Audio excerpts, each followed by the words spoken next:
Hello tout le monde, bienvenue dans cette nouvelle vidéo. Aujourd'hui, je vais te donner mes 10 conseils pour survivre à la vie étudiante en école de commerce. J'ai fait 4 ans à l'EDEC en bachelor et la vie étudiante, ce n'est pas un long fleuve tranquille. Surprise! Du coup, je vais vraiment vous donner tout mon apport par rapport à ça pour vraiment kiffer vos années étudiantes et vous en sortir vivant au final. Si c'est la première fois que vous me voyez, bienvenue, c'est exactement le type de contenu que je fais. Donc si ça vous intéresse, je vous invite à liker, à vous abonner et à partager, ça m'aiderait énormément. C'est parti! Du coup, mon premier point, c'est que t'es pas encore un adulte. T'es pas encore un adulte, non.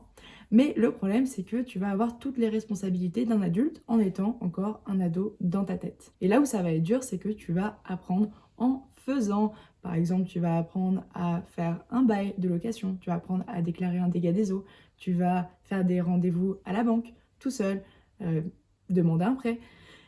Tous ces trucs que tu n'avais jamais envie de faire, que tu imaginais jamais faire, ou que tu pensais toujours faire avec tes parents ou avec quelqu'un, bah tu vas devoir les faire tout seul parfois. Et je peux te dire que les rendez-vous à la banque à 8 h du matin, en sortant de soirée,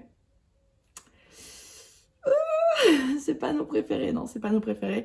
Et là, je te jure, il se passe un truc. C'est le moment où tu te rends compte qu'il s'est passé un truc et ça y est, t'as transitionné, t'es plus un enfant, mais t'es pas non plus un adulte. Et ce qui est horrible, c'est que j'ai l'impression que chaque année qui passe, je me dis l'année prochaine je serai adulte, l'année prochaine je serai adulte. Pas du tout, zéro, que dalle.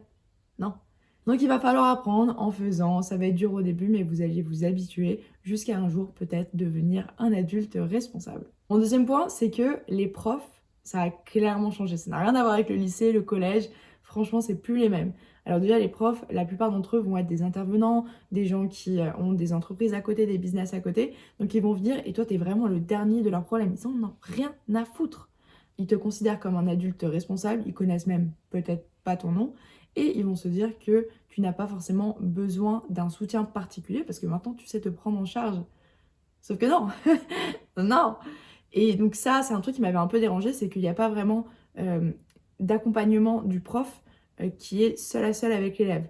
Donc on se souvient pas de toi, on n'en a rien à foutre de toi, il n'y a pas de classe de soutien, cours de soutien, bref, tout ce que tu veux. Non, là c'est vraiment démerde-toi. Après, évidemment, il y a des profs qui vont faire un peu plus et qui vont vraiment essayer de prendre les élèves à part s'il y a un problème, mais c'est quand même assez rare. Autre chose à savoir, c'est que les études ne vont pas te prendre tout ton temps. Contrairement à ce qu'on peut penser avant d'aller en études supérieures. Pas du tout, mais vraiment zéro. Surtout en école de commerce, voilà, bon, parfois tu peux être chargé de travail, il y a des périodes évidemment, il y a la période des partiels, des midterms, il y a ces périodes-là, mais comme partout. Mais sur l'ensemble de l'année, tu vas avoir énormément de temps où tu vas pouvoir donc combler ça avec un hobby, avec un club, avec une association. Mais ce qu'il ne faut pas que tu oublies, c'est que c'est important de prendre du temps pour soi, en dehors de l'école, des études, mais c'est bien aussi de pas trop en prendre. Enfin, c'est bien de regarder Netflix, de kiffer chez soi, mais prends aussi du temps pour sortir, pour rencontrer du monde, parce que ça, c'est très important. Et donc, ça va rejoindre mon point suivant, qui est les amis que tu vas te faire en études supérieures, ce seront tes amis pour la vie. Ouais, parce que quand tu vas rentrer dans la vie adulte, je te jure, se faire des potes, ah, c'est pas la même chose, ça n'a rien à voir. C'est hyper compliqué. Donc, chéris ces moments, profite avec tes potes, te dis pas que c'est juste temporaire, parce que c'est vrai que les études, c'est temporaire, la fête comme ça, à outrance, les soirées, les associations, oui, c'est temporaire, mais pas les amis. Et les amis, pour moi, je les considère comme ma famille.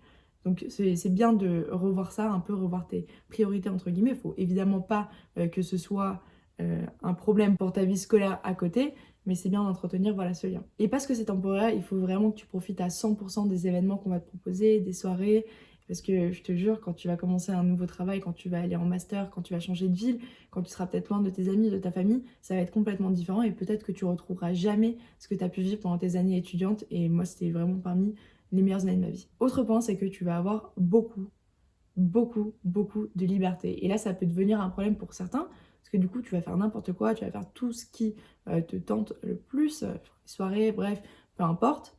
Mais derrière, tu vas te retrouver comme un con et tu vas redoubler ou tu vas te faire expulser de ton école. Bref, en fait, c'est bien d'avoir beaucoup de liberté et pour certains qui ont peut-être eu une éducation stricte avec des parents vraiment sur leur dos, des papas poules, des mamans poules, c'est vrai que ça peut faire énormément de bien, mais il faut pas aller vraiment dans l'excès.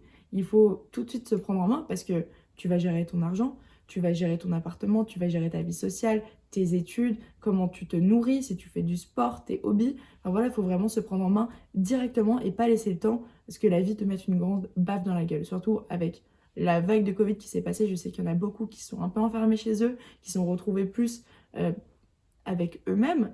Et je trouve ça dommage, il faut vraiment profiter de cette liberté aussi pour la mettre à profit. Autre point, il faut absolument que tu trouves ta méthode de travail. Le système éducatif français, en tout cas, n'est pas adapté à tout le monde, et ça, on le sait. Enfin, même, je ne sais pas s'il y a un système éducatif qui est adapté à tout le monde, mais parfois, il y a des gens, comme moi, par exemple, qui vont avoir un peu plus de mal à comprendre, à voir où le prof veut en venir, sa façon de faire son cours. Voilà, tout le monde ne peut pas s'adapter de la même manière, et c'est pour ça qu'il va falloir que tu trouves très rapidement ta méthode de travail. Est-ce que c'est juste avec l'audio? Est-ce que tu as besoin de réécrire? Est-ce que tu as besoin de couleurs avec ta mémoire visuelle? Enfin, est-ce que tu as besoin de travailler en collaboration avec des gens, qu'on te lise le cours, qu'on te fasse le cours d'une autre manière? Tu vois ce que je veux dire? C'est vraiment important parce que les études, mine de rien, tu vas avoir énormément de travail. Énormément de travail, franchement, ça va être astronomique par rapport à ce que tu as pu vivre au lycée. Surtout, ça va être du travail appliqué, donc ça va être vraiment dans un contexte business, et c'est dommage de rien capter et juste de flotter pendant l'entièreté de l'année et se retrouver au partiel comme un con. Pour en venir aussi au partiel, tu ne seras jamais prêt pour un partiel. Tu vas toujours être en stress. Je sais que tu vas faire des nuits blanches. Ça, c'est normal. Surtout s'il y a cette personne là, qui a toujours 15 mais qui stresse constamment. Tu seras jamais prêt jusqu'à ce que tu sois devant ta feuille. Donc travaille un maximum, travaille intelligemment, travaille pas le dernier soir, essaye de travailler sur la longueur, essaye de comprendre en fait, pas juste d'apprendre par cœur. Et je te jure que ça va bien se passer si tu te donnes les moyens. Ensuite, petit conseil qui va beaucoup t'aider, qui moi personnellement m'a beaucoup aidé, c'est de mettre de l'argent de côté. Oui, parce que la vie est fucking chaotique. Non mais vraiment, c'est très grave. Je me souviens quand j'ai emménagé dans mon deuxième appartement à Lille, on rentre dans l'appartement, on dit vas-y, on va faire des petites courses, voilà, on va acheter de l'eau, des trucs comme ça. Bam, on enferme la clé à l'intérieur. Dimanche, un dimanche soir. Donc heureusement qu'il y a quelqu'un qui nous a répondu, un serrurier, mais ça coûte bonbon, donc c'était horrible. Et typiquement, s'il y avait eu personne de disponible, et en plus on connaissait personne, peut-être qu'on aurait pu se prendre une nuit à l'hôtel. Enfin voilà, si on avait eu des économies. Aussi, si par exemple tu as envie de te taper un petit week-end, faire un petit truc, ou si tu te fais voler tous tes papiers, toutes tes cartes bleues, enfin imagine vraiment le pire. Mais sans imaginer le pire, mais juste prévoir voilà, cette petite somme qui va t'aider ou qui va te permettre aussi de voyager, de faire des petits trucs qui vont te faire plaisir. Voilà, on pense toujours aux points positifs et aux points négatifs. Et dernier conseil, c'est de bien regarder les avantages que te donne la vie étudiante. Par exemple, ta carte étudiante va te donner des réductions sur des abonnements, des tarifs réduits à certains endroits, mais aussi peut-être que ton école a des partenariats avec des banques qui vont pouvoir donc te permettre d'avoir des prêts avec des taux assez faibles. Et même ta carte de crédit peut t'offrir des avantages par rapport à des places de ciné, enfin bref, peu importe. Il faut se renseigner parce qu'il n'y a personne qui va venir te voir en mode tiens, tout ça c'est tes avantages. Non, non, il va falloir chercher, mais une fois que tu auras cherché et que tu auras trouvé, je peux te dire que ça va énormément t'aider et que tu vas économiser énormément d'argent. Bon voilà, si tu as d'autres conseils, n'hésite pas à les mettre en commentaire ou sinon venir sur Instagram pour me poser des questions. Je réponds évidemment à tout et on se dit à la prochaine fois. Bye!